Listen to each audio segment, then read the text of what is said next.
Hello दोस्तों, general studies में आप सभी का स्वागत है। तो दोस्तों, परीक्षा वाणी रिवीजन सीरीज जो मेरे द्वारा शुरू की गई है, इसमें आज हम चर्चा करेंगे उत्तराखंड के भौगोलिक क्षेत्रफल के संबंध में, ठीक है, भौगोलिक वर्गीकरण के संबंध में और अन्य भौगोलिक चीजें जो यहाँ की अंतर्राष्ट्रीय सीमा, ठीक है, जनपदों की सीमा इत्यादि सारे तथ्य हम इसमें चर्चा करने वाले हैं। ठीक है, तो जो भी चैनल पर नए हैं, चैनल को सब्सक्राइब जरूर कर लीजिएगा और साथ ही दोस्तों अपनी तैयारी जारी रखिए। ठीक है, बिल्कुल भी निराश होने की आवश्यकता नहीं है। यदि देखो प्रश्न पत्र लीक हुआ, कैंसिल हो गया, अच्छी बात है, लेकिन उम्मीद है भविष्य में पेपर अच्छे से होगा, बस यही हम उम्मीद रखते हैं। ठीक है, बाकी इसी आस में हम तैयारी करते आए हैं और करते रहेंगे। ठीक है, तो बिल्कुल भी निराश ना हो और अपनी तैयारी पुनः दोगुनी कर दीजिए, क्योंकि आपके पास दोबारा अवसर है उसी परीक्षा को देने का और अच्छा मौका है। ठीक है, तो शुरू करते हैं। देखो, सबसे पहले हम देखते हैं हल्का सा उत्तराखंड की स्थिति देखते हैं, भारत में क्या है। ठीक है, देखो ये है ग्लोब, ठीक है, ये विश्व का मानचित्र मान लो, ठीक है, ग्लोब मान लो। यदि आप देखें तो इसके मध्य में एक पंक्ति, एक लाइन आती है, कौन सी है? ये है विषुवत रेखा या फिर भूमध्य रेखा भी इसको बोलते हैं। ठीक है, भूमध्य रेखा। और एक आता है 0 डिग्री देशांतर, ठीक है, 0 डिग्री देशांतर, ठीक है, जहां से हमारा GMT शुरू होता है, ग्रीनविच मीन टाइम। ठीक है, अब देखो इसमें होता क्या है, इससे ऊपर का एरिया क्या होगा? उत्तरी गोलार्ध, और इसके नीचे का एरिया क्या होगा? दक्षिणी गोलार्ध। ठीक है, इससे इधर का क्या होगा? पूर्वी गोलार्ध, और इससे इधर का क्या होगा? पश्चिमी गोलार्ध। मतलब इस पंक्ति से इधर का एरिया पश्चिमी गोलार्ध हो गया। इस पंक्ति से मतलब ये जो बीचों बीच लाइन है, देशांतर 0 डिग्री देशांतर, इससे इधर का एरिया पूर्वी गोलार्ध हो गया। ठीक है, जो 0 डिग्री भूमध्य रेखा है, इसके इससे ऊपर का उत्तरी गोलार्ध और इससे नीचे का दक्षिणी गोलार्ध। ठीक है, ये नॉर्थ पोल, साउथ पोल, ठीक है, ईस्ट पोल और वेस्ट पोल। तो इस तरह से आपको ध्यान रखना है। ठीक है, देखो ये विषुवत रेखा। अब इसमें यदि आप भारत देखते हैं, भारत की स्थिति क्या है इसमें? देखो भारत का लगभग जो 8 डिग्री से शुरू होता है, ठीक है, और लगभग 6 डिग्री अंडमान और 8 डिग्री से भारत का शुरू होता है। कहां तक जाता है? ठीक है, 8 से 37 लगभग जाता है। तो मान के चलो भारत की स्थिति कहाँ है? इस एरिया में भारत की स्थिति है, क्योंकि इसमें एक 82.5 डिग्री की पंक्ति भी आती है, ठीक है, जो कि IST 82.5 degree Indian standard time आता है। ठीक है, बीचों बीच से भारत का। तो देखो भारत कहाँ है? उत्तरी, इससे ऊपर है और इससे इधर है। तो कहाँ? देखो उत्तरी और पूर्वी गोलार्ध में स्थित है। ठीक है, भारत कहाँ है? उत्तरी और पूर्वी गोलार्ध में स्थित है। मतलब यदि क्वेश्चन पूछा जाए कि विश्व के मानचित्र पर भारत की स्थिति क्या है, तो भारत कहाँ है? एक उत्तरी और दूसरा पूर्वी, ठीक है, उत्तर पूर्वी गोलार्ध में स्थित है। ठीक है, अब देखो ये भारत की स्थिति हो गई। अब इसमें भारत में हम उत्तराखंड की स्थिति देखेंगे। उत्तराखंड की स्थिति क्या है? ये देखो 82.5 डिग्री भारत का IST हो गया। ठीक है, IST हो गया और बीचों बीच में कर्क रेखा भी जा रही है। ठीक है, अब देखो भारत की जो स्थिति है, उत्तराखंड की जो स्थिति है, उत्तराखंड कहाँ आता है? लगभग इस एरिया में। यदि आप मैप बनाते हैं,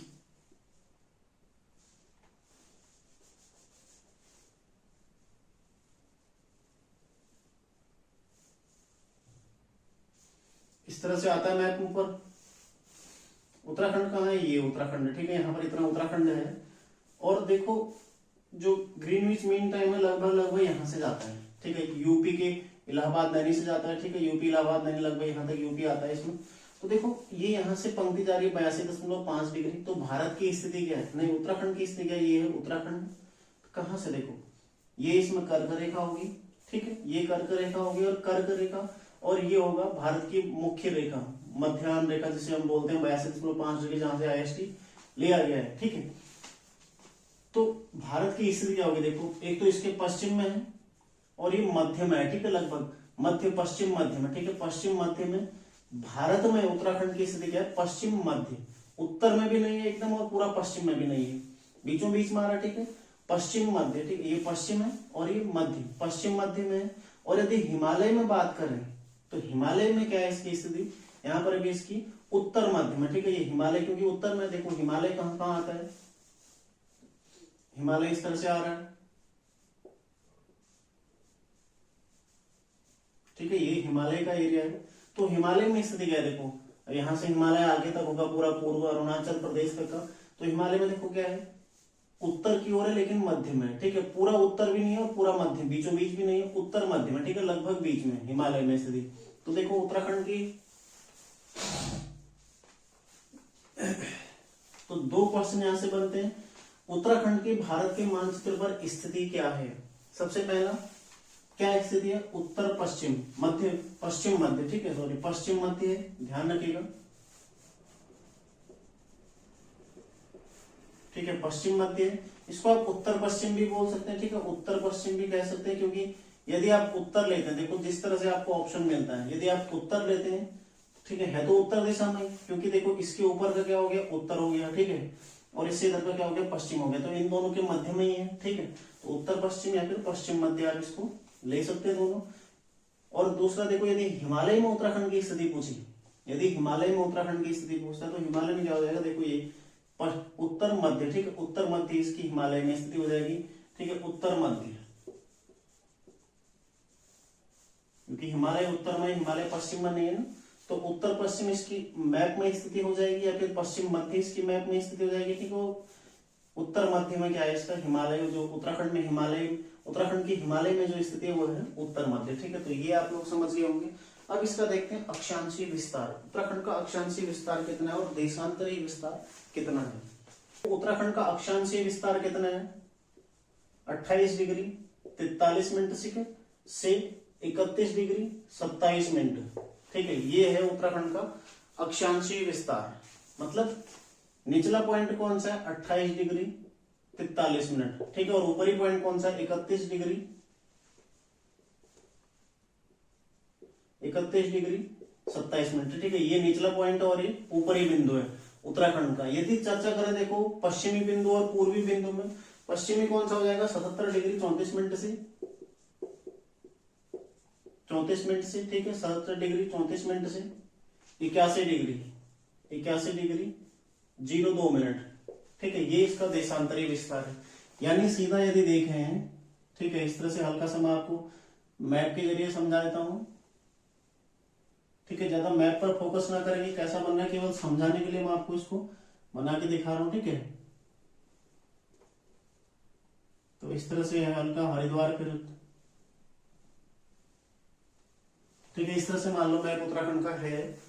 तो इसमें जो इसका पूर्वी बिंदु होगा कौन सा वाला, ये है पूर्वी, ठीक है, जो इस लाइन पर टच कर रही है वो कौन सा हो जाएगा, देखो 81 डिग्री 2 मिनट, ठीक है। तो निचला बिंदु कौन सा, ये, तो इस बिंदु पर कौन सा आएगा, 28 डिग्री 43 मिनट, ठीक है। पश्चिमी कौन सा है इसमें, सबसे पश्चिमी यहाँ पर देहरादून वाला एरिया में आता है, तो ये कौन सा हो जाएगा, 77 34,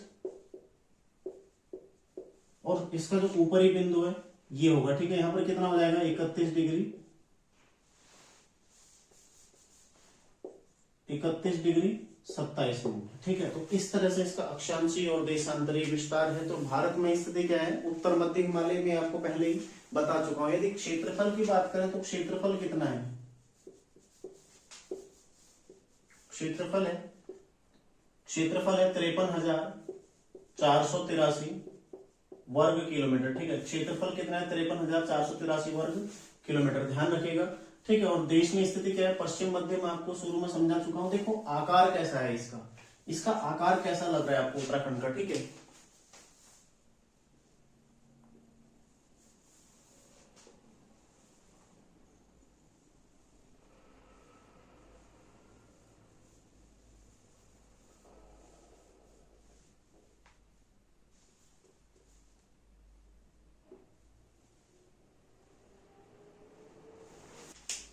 तो इस तरह से हल्का सा उत्तराखंड यदि आप देखें, ठीक है, तो मैप उतना अच्छा बन नहीं पा रहा है तुम, ठीक है। तो आप लोग देखो मैप आपने रखा हुआ है, इसलिए मैंने बोला था कि आप लोग मैप रख के रखना अपने पास, ठीक है। आपने मैप रख के आप लोग पढ़ रहे होंगे अभी, तो किस तरह से आपको देखो इसमें देखना क्या है, आकार कैसा इसका लग रहा है। सबसे पहले यदि हम इसकी लंबाई चौड़ाई देखें, तो जो इसकी लंबाई है वो कितनी है, 358 किलोमीटर, ठीक है। यदि डायरेक्ट लंबाई देखें 358, और चौड़ाई कितनी हो जाएगी, ये है 320 किलोमीटर। अब जाहिर सी बात है, ठीक है, आयत के दो जो आमने सामने की भुजाएं होती हैं वो एक समान होती है, तो इसकी भी देखो ये 358 है, मतलब लंबाई इसकी ज्यादा है, चौड़ाई इसकी कम है। तो राज्य का आयताकार आकार कैसा हो जाएगा, आयताकार, ठीक है, आकार आयताकार, ठीक है, एक चीज आप समझ चुके हैं। दूसरा देखो, देश के कुल क्षेत्रफल का 1.69 है, आपको मैं बता चुका हूं। ठीक है, अगला है देखो भौगोलिक सीमा। भौगोलिक सीमा, ठीक है, भौगोलिक सीमा देखते हैं। पूर्व में क्या है इसकी, नेपाल, ठीक है, उत्तर प्रदेश, हिमाचल प्रदेश, और यहां तिब्बत यानी कि चीन का कब्जे वाला, ठीक है, एरिया। और साथ ही यहां क्या है देखो, हिमालय, यहां कौन सी नदी है, काली नदी, यहां उत्तर प्रदेश या फिर तराई का एरिया, ठीक है, तराई वाला एरिया, और इधर कौन सी है, टॉन्स नदी, ठीक है, टॉन्स नदी। तो यदि देखो भौगोलिक सीमा की बात करें तो भौगोलिक सीमा इसकी किस किस में आती है। भौगोलिक सीमा में देखो, पूर्व में क्या है, काली नदी, पूर्व में क्या है, काली नदी, पश्चिम में क्या है, टॉन्स नदी, ठीक है, पश्चिम टॉन्स नदी,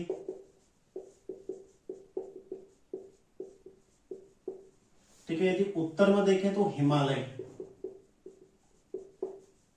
उत्तर में क्या है, हिमालय, पूरा हिमालय से भरा हुआ ढका हुआ, ठीक है। और दक्षिण में क्या है, तराई, ठीक है, दक्षिण में क्या है, तराई। कभी कभी क्वेश्चन आता है कि उत्तराखंड का दक्षिणी जनपद या उत्तराखंड में किस ओर, किस छोर पर दक्षिणी जनपद स्थित है, ठीक है, दक्षिणी छोर में तो उधम सिंह नगर है, ये तराई वाला एरिया, ठीक है, तराई जनपद इसको बोलते हैं। तो देखो ध्यान रखिएगा, पूर्व में कौन सा, देखो काली नदी, ये काली नदी बह रही है। मैप में आप लोग देखो, ठीक है, मैप आप लोगों ने रखा होगा, यदि बड़ा मैप है तो उसमें देखे, नहीं तो जो सामान्य मैप भी यदि है, हो सकता है उसमें हो, नहीं भी है तो देखो काली नदी कहाँ आती है, इधर काली नदी आती है, यहाँ टॉन्स नदी पश्चिम में, ठीक है, उत्तर में यहाँ पूरा हिमालय से ढका हुआ, दक्षिण में क्या है, तराई का मैदान है, ठीक है। तो इस तरह से इसकी भौगोलिक सीमा होती है। यदि देखते हैं राजनीतिक सीमा,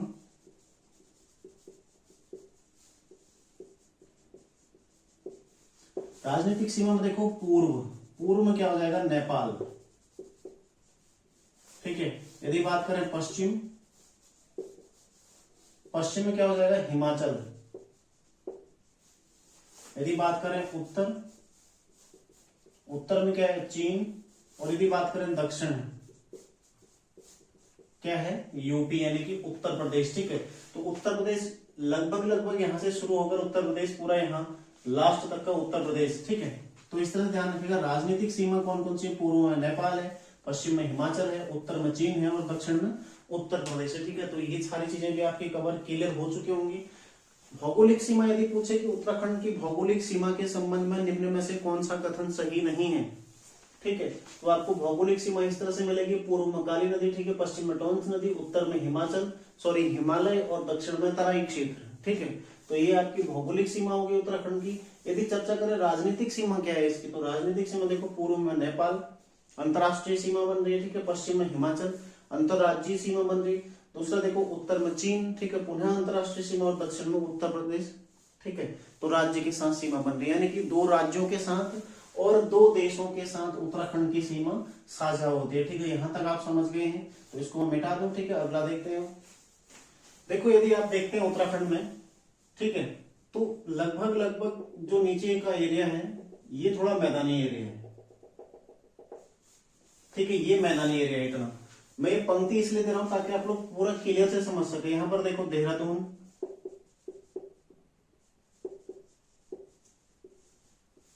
ठीक है, इसमें हल्का देखो ऋषिकेश और पौड़ी का एरिया भी आ जाता है, ठीक है। तो यहाँ पर हल्का ऋषिकेश में जो आता है वो टिहरी वाला एरिया, वो भी थोड़ा सा आता है इसमें, जो तराई और शिवालिक से नीचे जो प्लेन एरिया, ठीक है, उसमें मतलब तराई और भाबर क्षेत्र में। दूसरा देखो यहाँ पर हरिद्वार,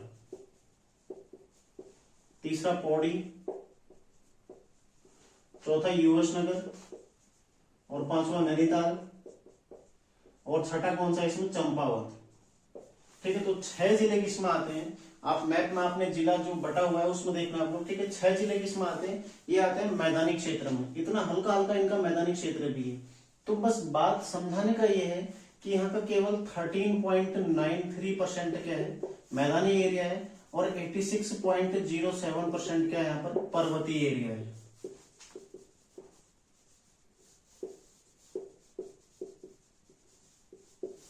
मैप में भी यदि आप देखोगे तो देखो केवल इससे नीचे की एरिया, इतनी सी एरिया क्या है, मैदानी एरिया। बाकी जो ऊपर है वो पूरा पर्वतीय एरिया, उसमें शिवालिक एरिया आएगा, लघु हिमालय आएगा, बृहद हिमालय आएगा, ट्रांस हिमालय आएगा, सारी चीजें इसमें आपको दिखाई देंगी। लेकिन जो मैदानी एरिया है वो केवल नीचे नीचे हल्का एक पट्टी के रूप में, ठीक है, मैदानी एरिया आपको दिखाई देता है, जिसमें भाबर और तराई और गंगा का मैदान तीनों शामिल है। ठीक है, तो ध्यान रखिएगा। देखो पर्वतीय क्षेत्र कितना है, 86.07%, कई बार ये प्रश्न बन चुका, और मैदानी एरिया कितना है, 13.93%। ठीक है, अब देखते हैं, देखो अंतरराष्ट्रीय सीमा के संबंध में तो महत्वपूर्ण तथ्य जानते हैं।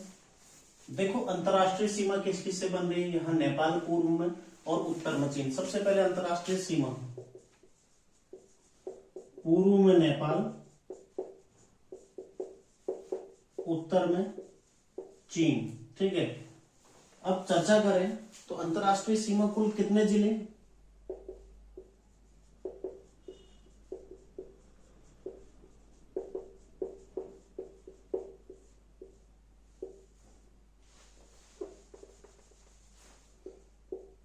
पांच जिले। ठीक है, अंतरराष्ट्रीय सीमा कितने जिले बनाते हैं, 5 जिले अंतरराष्ट्रीय सीमा बनाते हैं, जिसमें देखो कुमाऊं के कितने जिले हैं, 3 जिले। ठीक है, कुमाऊं के 3 जिले, और गढ़वाल के कितने जिले हैं, 2 जिले।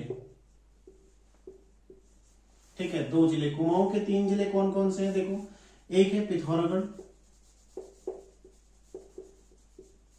ठीक है, दूसरा है चंपावत, और तीसरा है उधम सिंह नगर। ठीक है, गढ़वाल के कौन कौन से हैं, एक है उत्तरकाशी,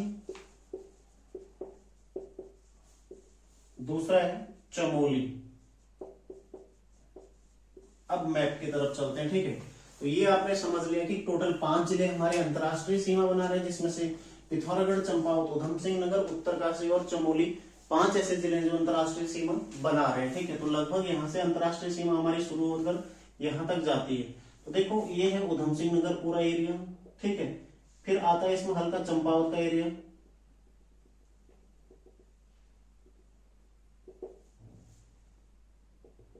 ठीक है, इस तरह से चंपावत आता है हल्का सा कोने में ही। ठीक है, पिथौरागढ़ का एरिया आता है पूरा,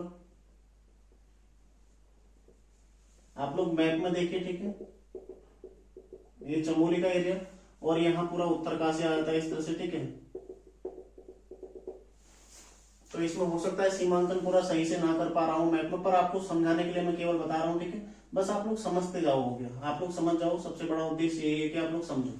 ठीक है, तो ये देखो सबसे पहले ये क्या है, उत्तरकाशी, दूसरा है चमोली, पिथौरागढ़, ठीक है, चंपावत, और अगला क्या है, उधम सिंह नगर। तो ये 5 जिले ऐसे हैं जो अंतरराष्ट्रीय सीमा बना रहे हैं। ठीक है, देखो इसमें से 3 जिले, नेपाल के साथ कितने जिले हैं, उधम सिंह नगर, चंपावत और पिथौरागढ़, बस यही तो समझना है। ठीक है, नेपाल कितने जिले हैं, 3, कौन कौन से हैं, यूएस नगर, चंपावत और पिथौरागढ़। ठीक है, अगला देखो तिब्बत, चीन तिब्बत के साथ कितने हैं,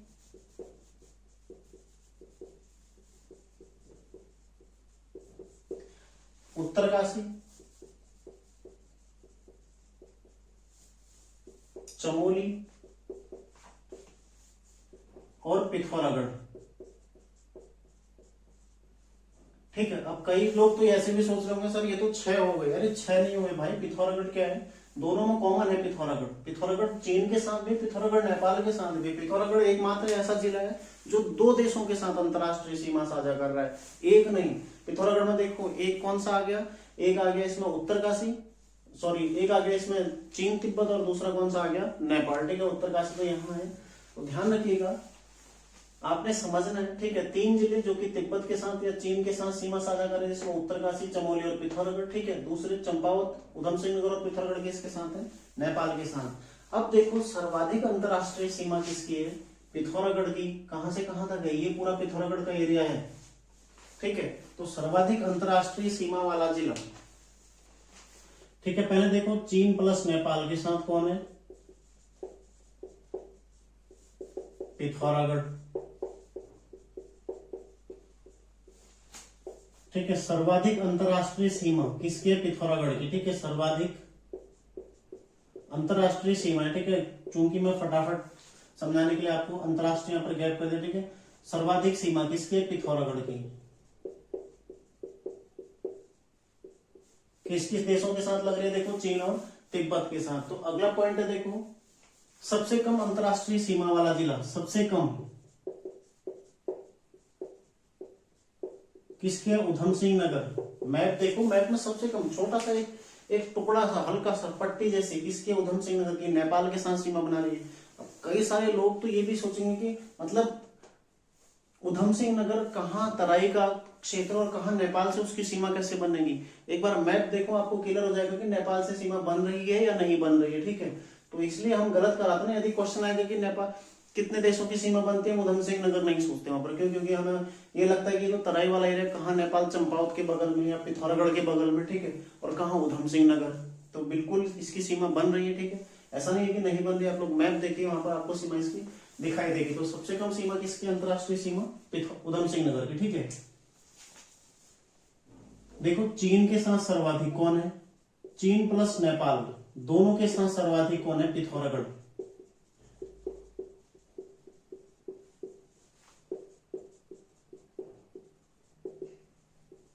ठीक है। यदि क्वेश्चन है कि चीन के साथ सर्वाधिक किसके? पिथौरागढ़ की। और नेपाल के साथ सर्वाधिक किसकी है? ये भी पिथौरागढ़ की है, ठीक है। ध्यान रखिएगा। अंतरराष्ट्रीय सीमा टोटल कितनी है? कुल अंतरराष्ट्रीय सीमा कितनी है? एक भी क्वेश्चन हम नहीं छोड़ेंगे इसमें, ठीक है। जितने क्वेश्चन बन सकते हैं सारी चीजें मैं आपको इसमें बताऊंगा, ठीक है। 625 किलोमीटर। इसको यदि बांट दें दो भागों में, ठीक है। नेपाल 275 किलोमीटर, ठीक है, नेपाल के साथ है। और यदि चर्चा करें चीन, टोटल तिब्बत सहित चीन को मिलाकर, ठीक है, कितने हो जाएगी? 350 किलोमीटर चीन और तिब्बत के साथ, और नेपाल के साथ 275 किलोमीटर। तो टोटल अंतरराष्ट्रीय सीमा कितनी है? 625 किलोमीटर, ठीक है। तो अंतरराष्ट्रीय सीमा के संबंध में जितने क्वेश्चन बन सकते हैं मैं सारे आपको समझा चुका हूं, ठीक है। देखो 5 जिले हैं, सर्वाधिक पिथौरागढ़, सबसे कम उधम सिंह नगर, ठीक है। 2 देश चीन और नेपाल के साथ सीमा हमारी साझा हो रही है। और देखो बाकी सारी चीजें, देखो सर्वाधिक सीमा पिथौरागढ़ की, सबसे कम उधम सिंह नगर की, ठीक है। चीन और नेपाल दोनों के साथ सर्वाधिक कौन है? पिथौरागढ़ है। कुल अंतरराष्ट्रीय सीमा 625, जिसमें से चीन तिब्बत के साथ 350 और नेपाल के साथ 275 किलोमीटर है, ठीक है। अब देखते हैं, देखो उत्तर प्रदेश को छूने वाले जिले, ठीक है। अब देखो उत्तर प्रदेश को छूने वाले जिले कौन कौन से हैं?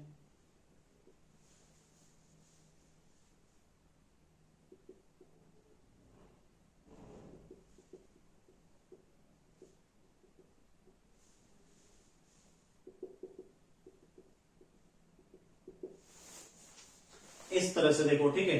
ये है देहरादून, इसको अंदर ही लिखते हैं क्योंकि यहां पर समझाऊंगा अभी, ठीक है। देहरादून, ये है हरिद्वार, ठीक है। पौड़ी, ये पौड़ी है, ये है नैनीताल, ठीक है, नैनीताल।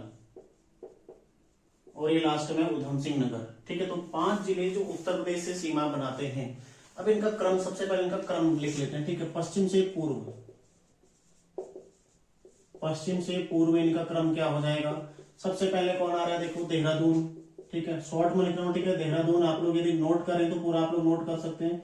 देहरादून, फिर देखो हरिद्वार, हरिद्वार आ रहा है देहरादून के पश्चात। फिर कौन सा आ रहा है? पौड़ी, पौड़ी गढ़वाल, ठीक है। फिर कौन सा आ रहा है? देखो नैनीताल यहां पर लग रहा है, नैनीताल इधर छू रहा है, ठीक है। लेकिन उससे पहले उधम सिंह नगर यहाँ छू दे रहा है, क्योंकि हम तो क्रम की चर्चा कर रहे हैं, मैप के अकॉर्डिंग चल रहे हैं, ठीक है। तो पहले कौन सा आएगा? पौड़ी गढ़वाल के बाद उधम सिंह नगर, पश्चिम से पूर्व, तब आएगा नैनीताल। लेकिन यदि आप पूर्व से पश्चिम देखते हैं तो इसमें क्रम बदल जाएगा।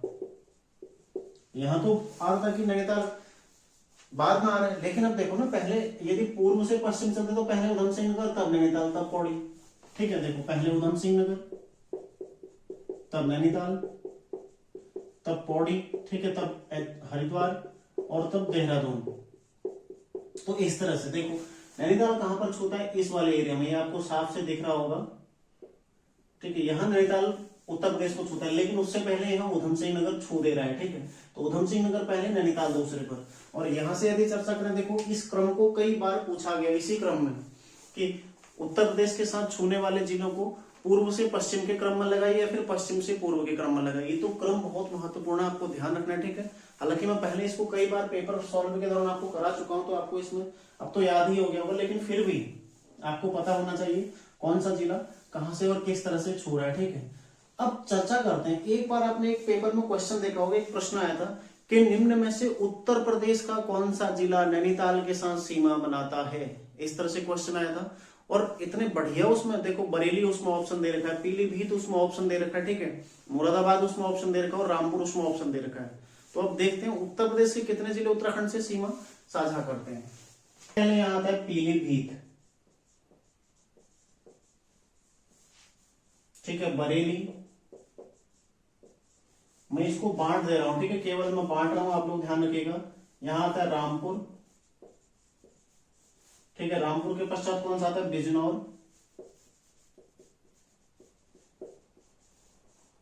ठीक है, रामपुर,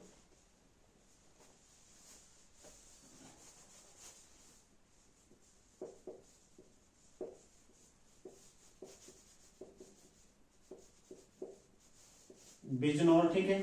फिर आता है, देखो यहाँ पर आता है कौन सा आता है, ठीक है, यहाँ पर क्रम इसका सही लिख लेते हैं, सही क्रम नहीं करते हैं। देखो यहाँ पर आ जाएगा मुरादाबाद, मुरादाबाद, ठीक है। फिर कौन सा आता है, बिजनौर, और उसके पश्चात कौन सा आता है, मुजफ्फरनगर,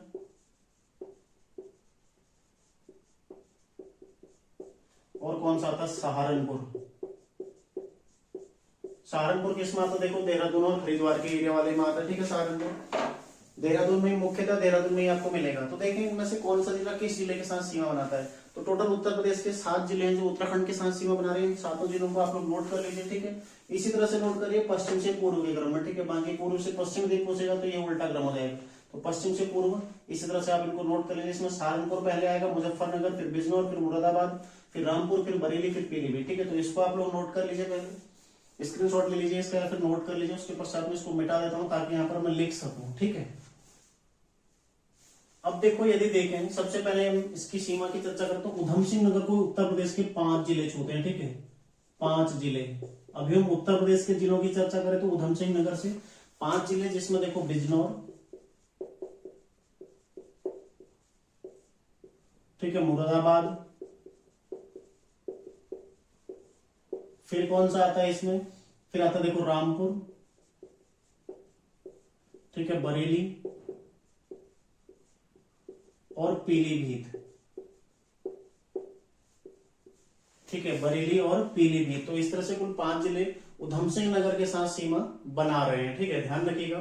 तो रामपुर थोड़ा छोटा जिला है, तो इस तरह से रामपुर केवल यही आता है, इस तरह से, ठीक है। और इसी के बीच का एक जिला यहाँ से आता है और एक जिला यहाँ पर टच करता है, इस तरह से। बाकी बरेली और पीलीभीत इधर है, ठीक है। एक यहाँ पर मुख्य हल्का यहाँ और एक रामपुर इस कोने में आता है, ठीक है, ध्यान रखिएगा। तो उधम सिंह नगर के साथ टोटल 5 जिले सीमा बना रहे हैं, ठीक है, उत्तर प्रदेश के। दूसरा किसके साथ सीमा बन रही है, देखो नैनीताल। यही क्वेश्चन यूकेपीएससी द्वारा पूछा गया था। नैनीताल के साथ कौन है, रामपुर, ठीक है। सोचा भी नहीं था कि रामपुर कहां से सीमा बनाएगा, लेकिन देखो रामपुर कहां छूता है, यहाँ। ये रामपुर का एरिया, तो रामपुर इस कोने में आता है, ठीक है, ध्यान रखिएगा। रामपुर मैप में आप लोग देखो, मैप में आपको ज्यादा बेहतर समझ में आएगा। अब चर्चा करें पौड़ी से कौन आता है, बिजनौर सीमा बनाता है, ठीक है। नजीबाबाद इत्यादि वाला एरिया बिजनौर वाला, तो पौड़ी से सीमा बनाता है। हरिद्वार से देखें, हरिद्वार में आएगा बिजनौर, ठीक है, मुजफ्फरनगर और सहारनपुर, ठीक है। ये 3 जिले सीमा बनाते हैं। और साथ ही देखो देहरादून, 5वां जिला है देहरादून जिससे सीमा बनती है। तो देहरादून से कौन कौन बनाता है, देहरादून से सहारनपुर। ये आपने ध्यान रखना है, देखो पूछा जा सकता है। ये एडवांस, ये बहुत ज्यादा लेवल एडवांस है, ठीक है। ये आपको ना कहीं किताबों में मिलेगा ना कहीं मिलेगा, ठीक है। और शायद ही कोई समझाएगा आपको इतना कि, ठीक है। तो ध्यान रखिएगा, मैप के जरिए हमें सारी चीजें समझ जानी, ताकि कुछ भी क्वेश्चन बने तो एक भी नंबर हमारा कटना नहीं चाहिए यहाँ से, ठीक है। यदि क्वेश्चन आ गया अगली बार की पौड़ी से सीमा कौन बनाता है, आपको ऑप्शन दे दिए बिजनौर, सहारनपुर, ठीक है, इसके अलावा रामपुर, मुरादाबाद, तो अधिकांश बच्चे मुरादाबाद भी कर देंगे। क्यों, क्योंकि मुरादाबाद भी लगभग उसी के आसपास दिखता है, लेकिन सीमा केवल बिजनौर बनाता है, ठीक है। जो नजीबाबाद नगीना वाला एरिया वहां पर ठीक है। तो ध्यान रखिएगा, देखो उधम सिंह नगर के साथ 5 जिले, बिजनौर, मुरादाबाद, रामपुर, बरेली और पीलीभीत। नैनीताल के साथ केवल रामपुर, पौड़ी के साथ बिजनौर, ठीक है, हरिद्वार के साथ बिजनौर, मुजफ्फरनगर और सहारनपुर, ठीक है, और देहरादून के साथ केवल सहारनपुर। तो इस तरह से अब यदि देखें हिमाचल के साथ, ठीक है, देखो हिमाचल कहां कहां पर आता है। हिमाचल के साथ कुल 3 जिले हिमाचल के यहां सीमा बनाते हैं, जिसमें सबसे पहले कौन सा आता है, सिरमौर।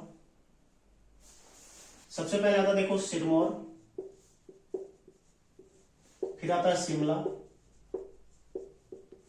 और फिर किन्नौर, ठीक है। ये 3 जिले हैं जो हिमाचल प्रदेश के उत्तराखंड के साथ सीमा बनाते हैं।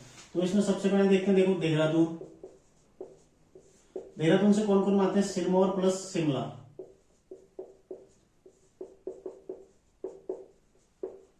ठीक है। ये 2 जिले देहरादून के साथ, और दूसरा उत्तरकाशी के साथ कौन कौन बनाते हैं, केवल 2 ही जिले उत्तराखंड के ऐसे हैं जो हिमाचल को छूते हैं, ठीक है। उत्तरकाशी के साथ कौन कौन बनाते हैं, ये शिमला प्लस किन्नौर,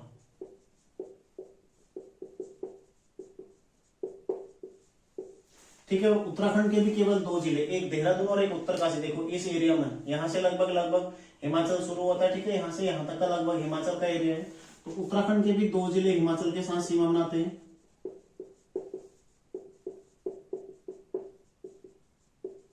कौन कौन से, एक उत्तरकाशी और दूसरा है देहरादून, ठीक है। यहां तक आप लोग समझ गए होंगे। देखो हिमाचल के 3 जिले सिरमौर, शिमला और किन्नौर। अब क्वेश्चन कैसे बनेगा कि निम्न में से हिमाचल प्रदेश का कौन सा जिला उत्तराखंड के साथ सीमा साझा नहीं करता है। तो ये 3 आपको यदि पता है, सिरमौर, शिमला और किन्नौर, तो इसके अलावा अन्य आपको कोई भी ऑप्शन दे दे वो आपका गलत होगा, ठीक है। ये 3 जिले उत्तराखंड के साथ सीमा बनाते हैं, जिसमें उत्तराखंड के 2 जिले भी उसके साथ सीमा बनाते हैं, और उत्तरकाशी और देहरादून, ठीक है। तो बिल्कुल भी आप लोग मैप देखना ना भूलें। मैप मैंने शुरू में इसलिए बोला था कि आप लोग अपने साथ मैप रखिएगा, ठीक है। पिछली क्लास में मैंने बताया था कि आप लोग अपने साथ मैप जरूर रखिएगा, ठीक है। अब देखते हैं कुछ और तथ्य, विभिन्न तथ्य यदि हैं।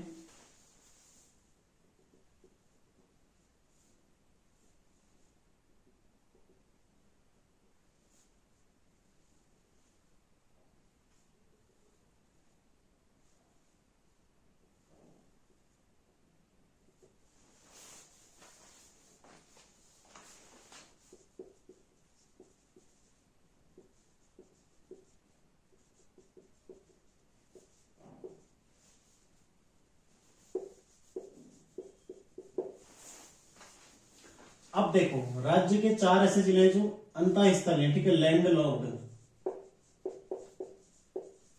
यानी कि अंतःस्थलीय कौन कौन से, टिहरी, रुद्रप्रयाग, अल्मोड़ा और बागेश्वर, ठीक है। टिहरी, रुद्रप्रयाग, ठीक है, अल्मोड़ा और बागेश्वर, अल्मोड़ा और बागेश्वर, ठीक है, अल्मोड़ा प्लस बागेश्वर, 4 जिले हैं जो पूरी तरह लैंड लॉक्ड है, यानी कि ऐसे जिले जिनकी सीमा ना किसी देश के साथ मिलती है ना किसी राज्य के साथ मिलती है, वो क्या हो गए, लैंड लॉक्ड, ठीक है। तो 4 ऐसे जिले हैं।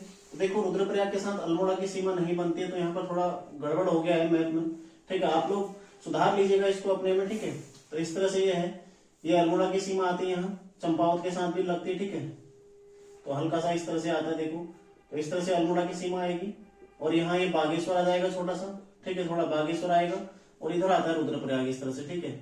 तो रुद्रप्रयाग यहाँ नीचे तक चमोली आएगा, ठीक है, यहाँ इस तरह से चमोली आता है जो कि पौड़े के साथ भी टच होता है, ठीक है। और ये रुद्रप्रयाग इस तरह से यहाँ पर आ जाएगा रुद्रप्रयाग, ठीक है। तो इस तरह से आप लोग मैप में देखिए, ठीक है। ये है अल्मोड़ा और ये है बागेश्वर, ठीक है। यहाँ रुद्रप्रयाग आएगा और इधर टिहरी आएगा, तो इस तरह से सीमा इसकी बनती है, ठीक है। ध्यान रखिएगा, चमोली थोड़ा बड़ा होगा, नीचे तक आएगा, ठीक है। तो देखो 4 लैंडलॉक्ड जिले कौन से जिनकी सीमा ना किसी देश के साथ बन रही है ना किसी राज्य के साथ बन रही है, टिहरी, रुद्रप्रयाग, चमोली और टिहरी, रुद्रप्रयाग, बागेश्वर और अल्मोड़ा, ठीक है। कंफ्यूज नहीं होना, टिहरी, रुद्रप्रयाग, बागेश्वर और अल्मोड़ा, 4 ऐसे जिले हैं जिनकी सीमा किसी भी देश के साथ या किसी भी राज्य के साथ नहीं बन रही है, ठीक है। अब इसके बाद यदि देखें, देखो सर्वाधिक जिलों को छूने वाला जिला, ठीक है, सर्वाधिक जिलों के साथ सीमा, ठीक है, सर्वाधिक जिलों के साथ सीमा किसकी बन रही है, साथ सीमा कौन बना रहा है, देखो पौड़ी, ठीक है। देखो कितने से बना रहा है, हरिद्वार, देहरादून, टिहरी, रुद्रप्रयाग, ठीक है, चमोली, अल्मोड़ा और नैनीताल, कुल 7 जिलों से 7 जिले मैप में देखो 7 जिले कौन कौन से, एक हरिद्वार, नीचे हरिद्वार होगा, हल्का सा देहरादून, ठीक है, फिर टिहरी, रुद्रप्रयाग, फिर हल्का चमोली भी होगा, ठीक है, ये दूधातोली रेंज वाला एरिया है।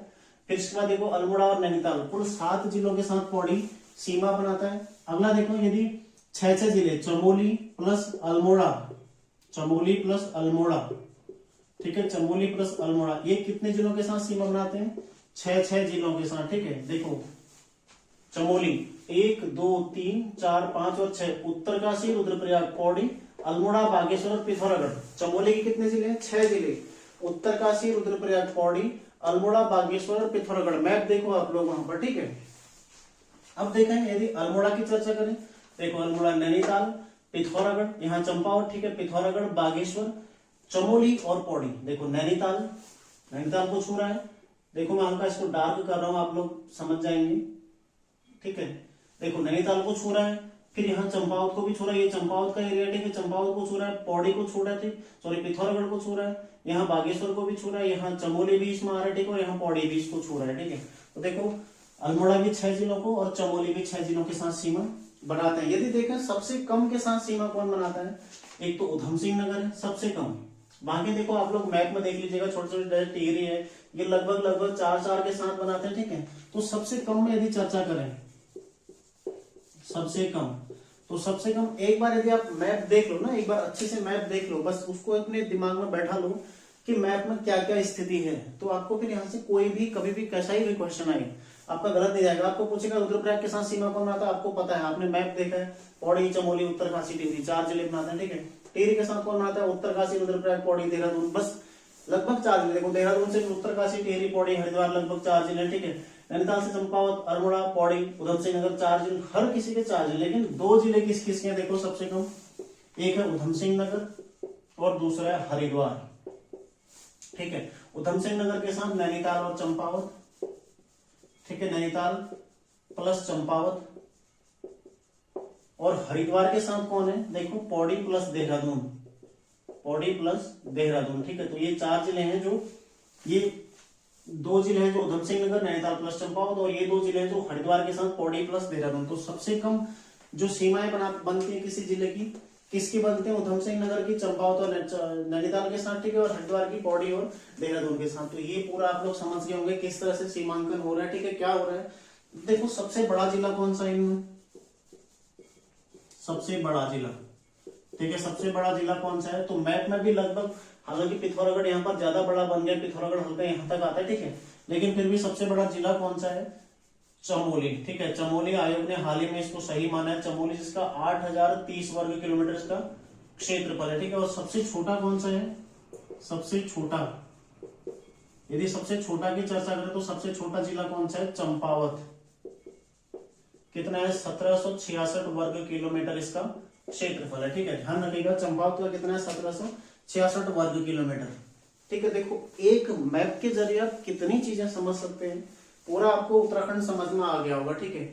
उत्तर प्रदेश के साथ क्या स्थिति है, हिमाचल के साथ क्या स्थिति है, अंतरराष्ट्रीय क्या स्थिति है, अंदर जिलों की क्या स्थिति है, सबसे बड़ा कौन है, सबसे छोटा कौन है, इसमें हमारा सारा चीजें कवर हो चुका है। और अंतरस्थलीय जिले कौन से, ये भी हम कवर कर चुके हैं, ठीक है।